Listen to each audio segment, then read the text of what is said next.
Hello everyone, start करते हैं आज की वीडियो को। और आज के वीडियो में हम बात करने वाले हैं ट्रम्प एडमिनिस्ट्रेशन के एक और मूव के बारे में, जिसमें हम बात करेंगे कि कैसे ट्रम्प एडमिनिस्ट्रेशन ने गाजा पीस प्लान की नींव रखी और उसको एग्जीक्यूट करने की कोशिश की इसलिए मैं बोल रहा हूं क्योंकि अभी ये पीस प्लान पूरी तरह से अपने उस चरम पर नहीं पहुंचा है। किसी भी समय इजराइल अगर चाहे तो फिर से युद्ध स्टार्ट कर सकता है गाजा के ऊपर या गाजा के विरुद्ध।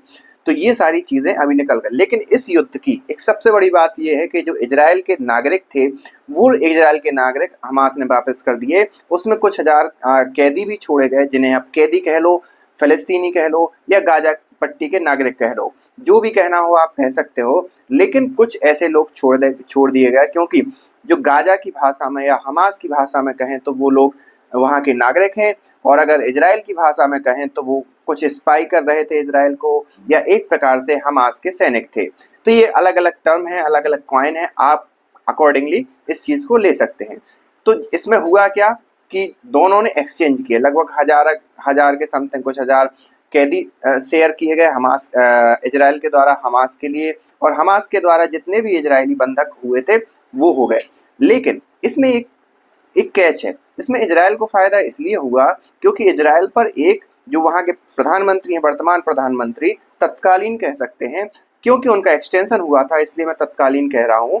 तो वो प्रधानमंत्री बहरहाल अभी एक बहुत बैकलैश फेस कर रहे थे, बहुत विरोध फेस कर रहे थे अपनी जनता का, इस कारण से कि क्योंकि हमास ने इजराइल के नागरिकों को बंदी बना रखा था, और उनके परिवार एक प्रकार से पूरा हुजूम में लाके एक प्रोटेस्ट करते थे, कैंडल मार्च निकालते थे, शांति मार्च निकालते थे, और अलग अलग तरीके से प्रोटेस्ट करते थे कि सबसे पहले इजराइल को उन बंधकों को छुड़ा लेना चाहिए, क्योंकि अगर नहीं छुड़ाया तो हमास उनको मार देगा। जबकि इजराइल को मालूम था कि वो बंधक किसी भी मायनों में जो हमास है उनको मारेगा नहीं, क्योंकि फिर हमास के पास सब कुछ लूज हो जाएगा, क्योंकि वो गाजा तो लूज हो ही चुका है और जो एक ट्रेड का एक जो माध्यम था वो भी लूज हो जाएगा, और इसीलिए उसने पूरे के पूरे जो लोग थे उनको कैप्चर करके रखा था। तो ट्रम्प एडमिनिस्ट्रेशन आया, उन्होंने प्रेशराइज किया और उसका परिणाम ये हुआ कि पीस डील हो गई। प्रेशराइज करने का मुहिम उसी समय से स्टार्ट हो गया था जब इजराइल ने कतर को बॉम्बिंग की थी। आपको मालूम होगा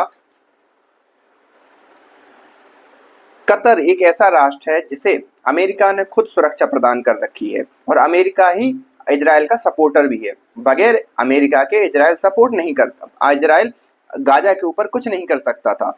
लेकिन वही इजराइल एक यूएस समर्थित राष्ट्र को हमला कर देता है, उस राष्ट्र को जिस राष्ट्र पर कभी भी हमला ना हुआ हो। तो सीधी सी बात है, ये कहीं ना कहीं उसी गाजा पीस प्लान का हिस्सा थी। तो ये अभी वर्तमान में ये हो गया है। तो इजराइल को दो फायदे हो गए कि जनता का प्रेशर नहीं है, अब अगर युद्ध में जाना चाहता है, वो कुछ आगे कुछ प्लान बनाना चाहता है इजराइल, तो वो भी बना सकता है। साथ ही साथ जो ग्लोबल मीडिया है, ग्लोबल वर्ल्ड ऑर्डर है, उसके लिए ये दिखाने के लिए हो गया कि भैया हमने तो एक प्रकार से टेबल पे आए, हमने शांति समझौता किया, उस शांति समझौते को गाजा वालों ने फॉलो नहीं किया, इसमें हमारी कोई गलती नहीं है। तो वो किसी भी छोटे इंसिडेंट को लेकर फिर से अपना अभियान शुरू कर सकते हैं। ऑलमोस्ट बहुत सी जगह उन्होंने कैप्चर कर ही ली है गाजा की।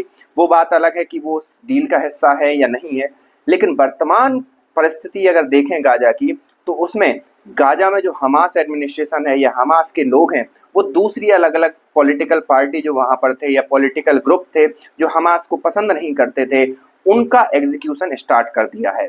और जिसमें वहां के भी लोग, और फलस्तीन जो है, जो कि वेस्ट बैंक में रहती है फलस्तीन की सरकार, उसने इस चीज का बहुत ही एक प्रकार से निंदा की है कि आप अपने ही लोगों को मार रहे हो। तो ये वर्तमान परिस्थिति है गाजा की। आगे आने वाले समय में क्या होता है ये तो आगे आने वाला समय बताएगा, उस पर भी हम चर्चा जरूर करेंगे। लेकिन हाल फिलहाल में अमेरिका और इजराइल को अभी एक प्रकार से इस डील के तहत अमेरिका को फायदा हुआ, ट्रम्प एडमिनिस्ट्रेशन को फायदा हुआ कि भाई उन्होंने शांति स्थापित कर दी। दूसरा, इजराइल को राजनीतिक फायदा हो गया कि उनका जो प्रेशर था घर के अंदर, जो इजराइल की जनता के अंदर, वो रिलीज हो गया। नुकसान हुआ गाजा का। आप इस बारे में क्या सोचते हैं, आप हमें कमेंट करके बताइए। मिलते हैं नेक्स्ट वीडियो में, तब तक के लिए थैंक यू।